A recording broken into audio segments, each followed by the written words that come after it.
दरवाजे की घंटी बजी थी। सविता ने आंच पर चाय चढ़ा रखी थी और दूसरे हाथ से बेटी की स्कूल यूनिफॉर्म प्रेस कर रही थी। एक पल को रुकी, चाय को धीमी आंच पर किया और भागती हुई दरवाजा खोला। बाहर दूध वाला खड़ा था। बहन जी, आज खाता लिखवा दूं क्या? 15 दिन हो गए हैं। सविता मुस्कुराई। हाँ भैया, कल विनीत जी को कहूंगी, दे देंगे। दरवाजा बंद करके वह धीरे से दीवार का सहारा लेकर बैठ गई।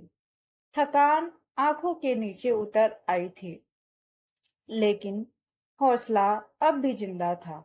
उसने खुद से फुसफुसा कर कहा, बस आधा घंटा, फिर बच्चों को पढ़ाना है। चाय बना चुकी थी। वह कप लेकर छत पर चले गए, शायद कुछ मिनट अकेले बिताने की उम्मीद में। सामने आसमान नीला था, पर उसके भीतर कुछ धुंधला था। हवा उसके चेहरे से उलझ रही थी, पर वो कहीं और खोई हुई थी। सविता, उम्र लगभग 38, दो बच्चों की माँ, एक साधारण से मकान में रहने वाली गृहिणी थी। बाहर से सब कुछ सामान्य लगता था। सलीकेदार घर, शांत पति, स्कूल जाते बच्चे और बुजुर्ग सास ससुर। लेकिन अंदर एक खालीपन था, एक सवाल जो हर शाम उसके कानों में गूंजता था। क्या मैंने जो चाहा था वो पाया? उसने कप हाथ में लिए पुराने दिनों की ओर देखा। वो झांसी के पास एक गांव में पली थी। स्कूल की यूनिफॉर्म में उसका चेहरा चमकता था। उसे किताबें पढ़ना, भाषण देना, मंच पर जाना बेहद पसंद था। माँ अक्सर कहती थी, मेरी बिटिया मास्टरनी बनेगी, स्कूल में पढ़ाएगी, अपना नाम कमाएगी। वो सपना उसकी पलकों में था, लेकिन शादी 22 की उम्र में तय हो गई। घर वालों ने कहा, अच्छा लड़का है, शहर में नौकरी करता है, लड़की की किस्मत खुल जाएगी। किस्मत तो खुली, लेकिन सपनों की खिड़की धीरे धीरे बंद होती चली गई। आज छत पर बैठे हुए उसे अपनी वही पुरानी डायरी याद आई, जो शादी के बाद उसने अलमारी के सबसे नीचे रख दी थी। उस डायरी में कविताएं थी, कहानियां थी और कुछ ऐसे सपनों के नक्शे थे जो अब मिट्टी में दब गए थे। मैं क्या सिर्फ घर, बर्तन, खाना और बच्चों तक सीमित हूँ? क्या मेरा कोई नाम नहीं, कोई पहचान नहीं? उसे कोई जवाब नहीं मिलता। शायद इसलिए वो छत पर आती थी, जहां सवाल हवा में खो जाते थे, चाय ठंडी हो जाती थी। सविता का दिन सुबह 5 बजे शुरू होता था। बच्चों के लिए टिफिन, सास के लिए दवा, पति के लिए नाश्ता और ऑफिस का डिब्बा, घर की सफाई, बाजार से सब्जी, पड़ोस की काकी की शिकायतें सुनना और फिर शाम को बच्चों की पढ़ाई। रात को जब सब सो जाते, तब वो बैठती थी अकेली में, उस खामोशी में जो कानों में चीखती थी। विनीत, उसके पति, अच्छे इंसान थे, लेकिन उनके पास उसके मन की उलझनों के लिए समय नहीं था। उनके लिए सविता एक जिम्मेदार गृहिणी थी, जो हर काम समय पर करती थी, बिना शिकायत। पर सविता अब जिम्मेदार नहीं, जिंदा होना चाहती थी। उस दिन शाम को बेटी ने उसे एक स्कूल पर्चा दिखाया। माँ बेटी कविता पाठ प्रतियोगिता। बेटी बोली, माँ, मेरी सहेलियों की मम्मी कविता पढ़ेंगी, आप भी चलोगी ना? आप तो मुझे हमेशा कविता सुनाती हो। सविता ठिठकी। दिल ने कुछ धीरे से धड़कना शुरू किया। वो रात को जब सब सो रहे थे, तब उसने अलमारी खोली, धूल भरी डायरी निकाली, पन्नों को पलटते हुए जैसे उसका अतीत उससे मिल रहा था। मैं वही औरत हूँ जो सबकी दुनिया सजाती है, पर अपनी दुनिया कहाँ रखती है कोई नहीं पूछता। सविता की आंखें भर आई, लेकिन पहली बार वो आंसू दर्द नहीं उम्मीद के थे। रात का समय था। सविता अपने बिस्तर पर लेटी थी, लेकिन उसकी नींद गायब हो चुकी थी। कमरे में हल्की सी अंधेरा और बाहर से हवाएं गूंज रही थी। सविता के मन में अब एक ही सवाल था, क्या सच में वह सब कर सकती है जो उसने कभी सोचा था? कुछ दिन पहले जब उसकी बेटी ने माँ बेटी कविता प्रतियोगिता के बारे में बताया था, तो सविता का मन चाहा था कि वह भी उस प्रतियोगिता में भाग ले। लेकिन उसे यह सोचकर डर लगता था कि क्या वह फिर से अपनी खोई हुई पहचान पा सकती है। क्या वह समाज में किसी स्थान पर अपनी पहचान बना सकती है, या वह हमेशा सिर्फ घरवाली ही रहेगी। उसने धीरे से अपनी डायरी को अलमारी से निकाला। उसे खोलते हुए उसके पन्नों को महसूस किया। वह पुरानी बातें, पुराने ख्वाब, पुरानी कविताएं, जैसे सब कुछ उसके साथ ही उठे थे। सविता ने अपनी उंगलियों से एक पन्ना पलटा। वह कविता फिर से सामने थी।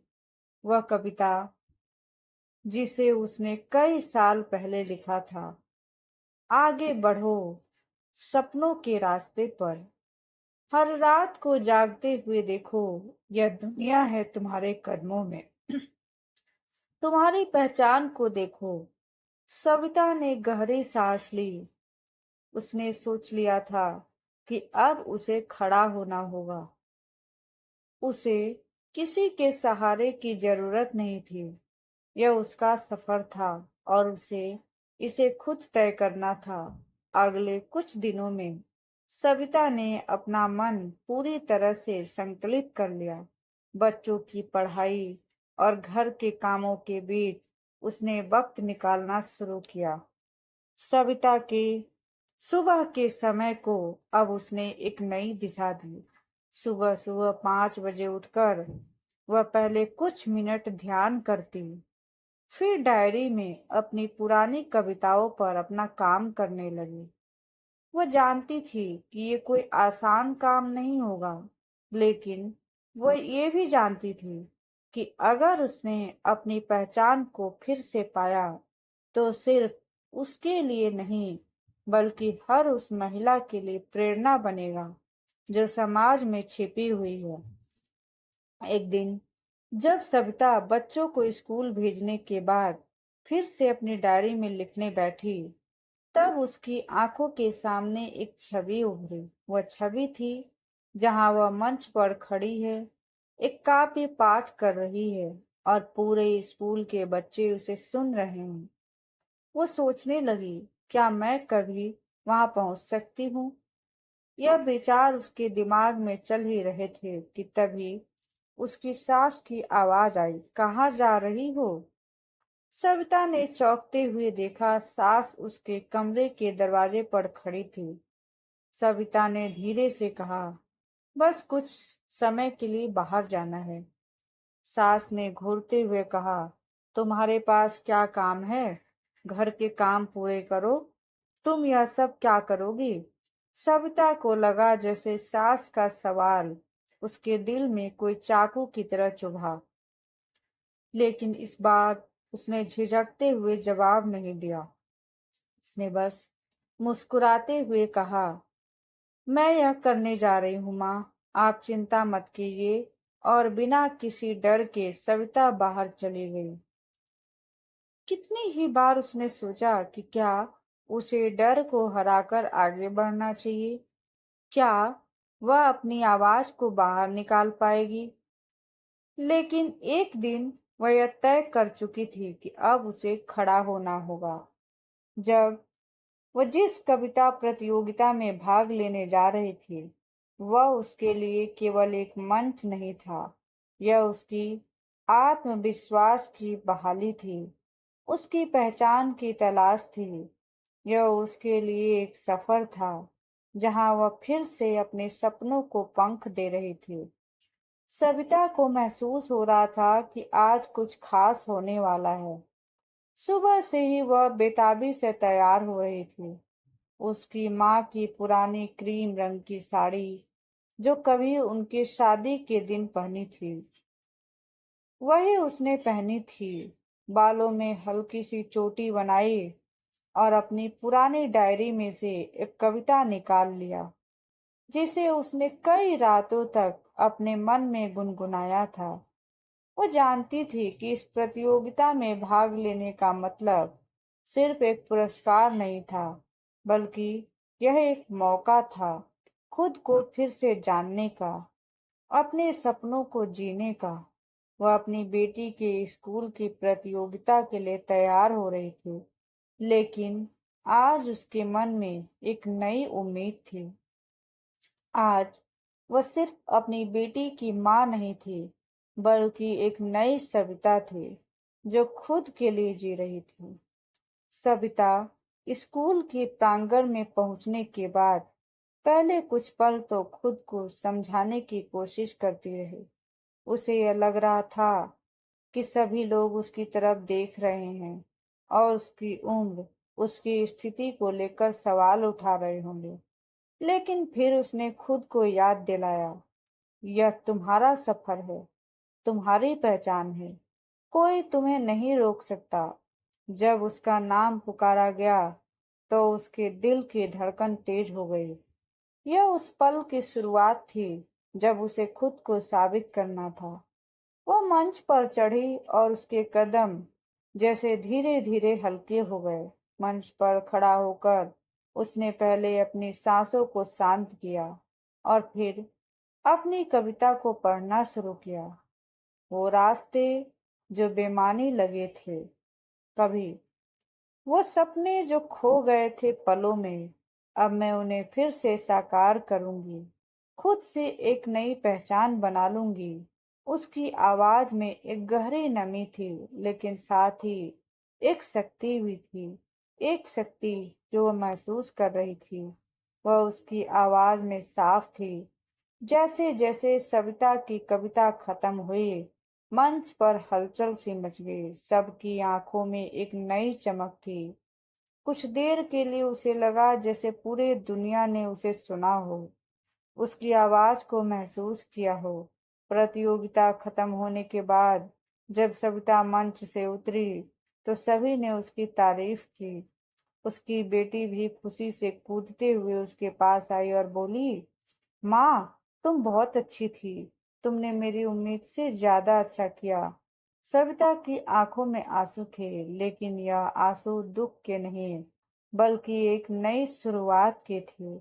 आज उसे महसूस हुआ था कि वह सिर्फ एक गृहिणी नहीं, बल्कि उसकी पहचान एक महिला के रूप में भी है, जो अपनी मेहनत और जज्बे से दुनिया को बदल सकती है।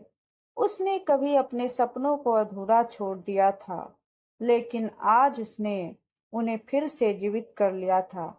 जब सविता घर लौट रही थी, तब सास ने उसे आकर देखा। पहले वह चुप रही, लेकिन फिर कहा, तुमने अच्छा किया सविता, तुमने मुझे गर्व महसूस कराया है। यह शब्द सविता के लिए सबसे बड़ी तारीफ थे। वह जानती थी कि सास ने कभी उसे खुद को साबित करने का मौका नहीं दिया था, लेकिन आज उन शब्दों ने उसके मन की सभी निराशाओं को दूर कर दिया। वह समझ गई थी कि कोई भी रिश्ते, चाहे वह पति का हो या सास का, अगर आत्मसम्मान और प्यार का एहसास हो, तो हर दिल में एक जगह बनती है। सविता ने सोचा, अगर मैं यह कर सकती हूँ, तो और भी बहुत कुछ कर सकती हूँ।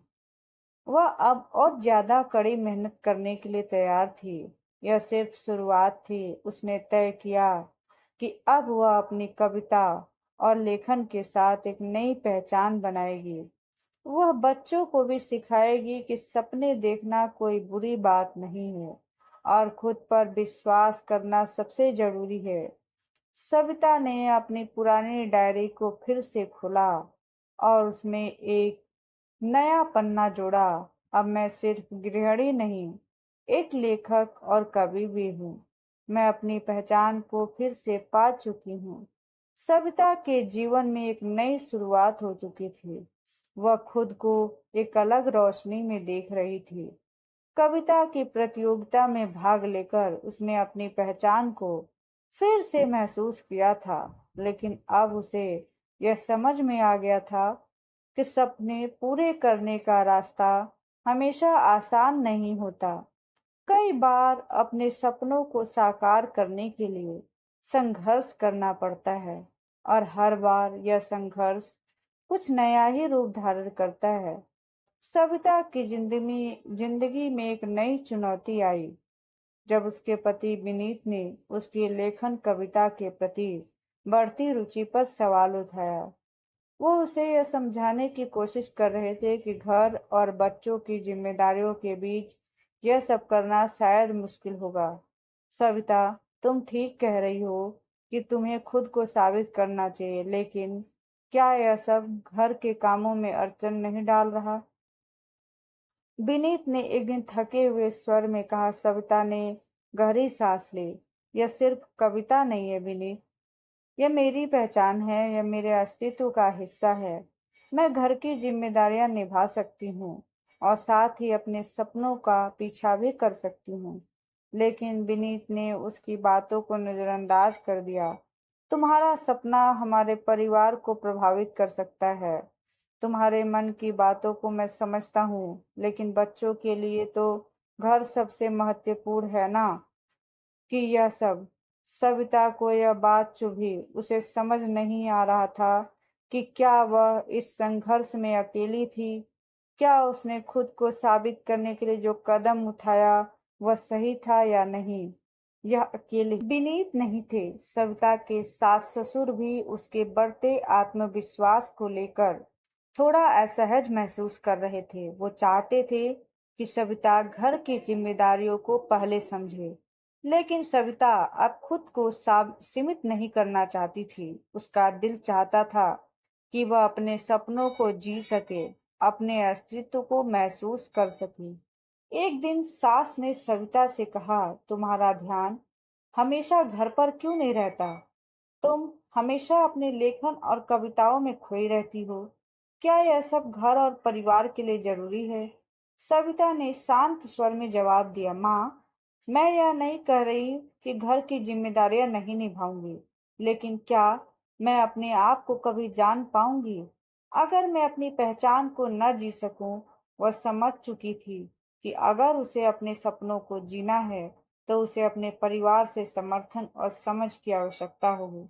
लेकिन क्या वह इसे पा सकेगी? क्या वह अपने परिवार के दिलों में जगह बना सकेगी? एक दिन जब सविता अकेले में बैठी थी, उसने अपनी पुरानी डायरी खोली। हर पन्ने पर वह अपनी पुरानी भावनाओं को महसूस कर रही थी। उसने सोचा कि उसे इन सब संघर्षों से डरने की जरूरत नहीं है। यह संघर्ष उसकी ताकत बनने जा रहा था। उसने फिर से अपनी कविता पढ़ी। दुनिया की हर दीवार को मैं चढ़ सकती हूँ, हर कठिनाइयों को सुलझा सकती हूँ। अगर दिल में उम्मीद और विश्वास हो तो हर रास्ता आसान हो सकता है। उसने समझ लिया कि जीवन में अगर उसे अपना स्थान बनाना है तो उसे खुद के लिए लड़ना होगा। उसे अपनी पहचान और अपने सपनों के लिए संघर्ष करना होगा, क्योंकि जीवन सिर्फ जिम्मेदारियों का नाम नहीं है, यह सपनों को भी पूरा करने का नाम है। सविता ने ठान लिया कि वह सिर्फ गृहिणी नहीं, बल्कि एक लेखक, एक कवि और एक प्रेरणा बनेगी।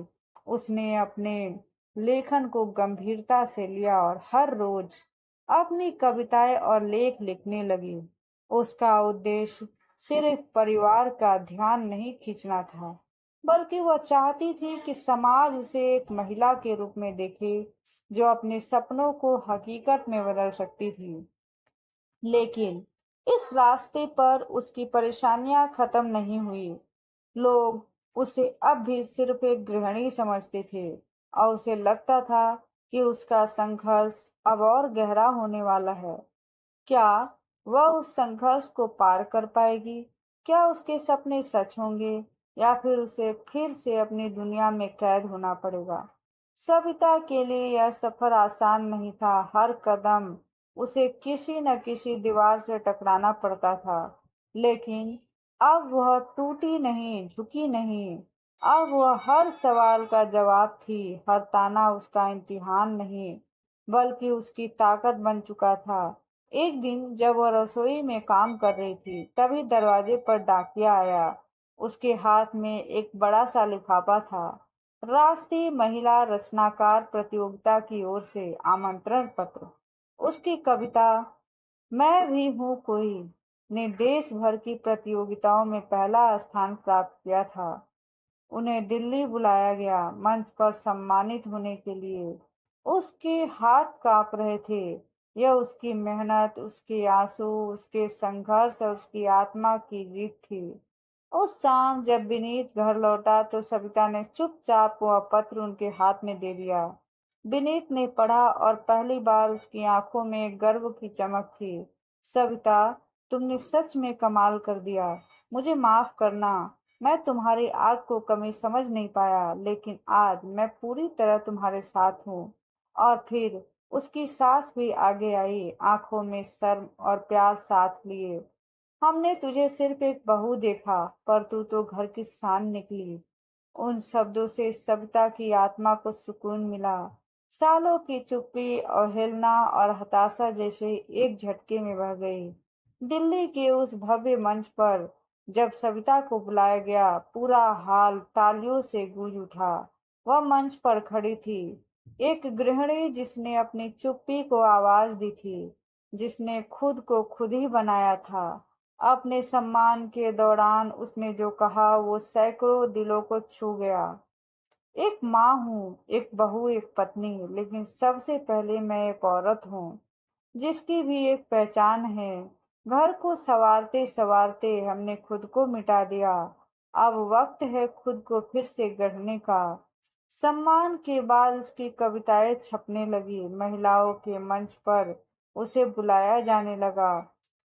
वह अब न सिर्फ अपनी बेटी के लिए बल्कि हजारों औरतों के लिए प्रेरणा बन चुकी थी। उसने अपने घर की चौखट को पार किया था, लेकिन अपनी जड़ों को कभी नहीं छोड़ा। अब वह रोज सबके लिए खाना बनाती थी, बच्चों को पढ़ाती थी, लेकिन साथ ही अपने लेखन में उड़ान भी भरती थी। और अब उसकी डायरी में लिखा था, अब मैं सिर्फ सविता नहीं, मैं हूँ वो आवाज जो हर चुप औरत के भीतर दबी है, बस जागने का इंतजार कर रही है।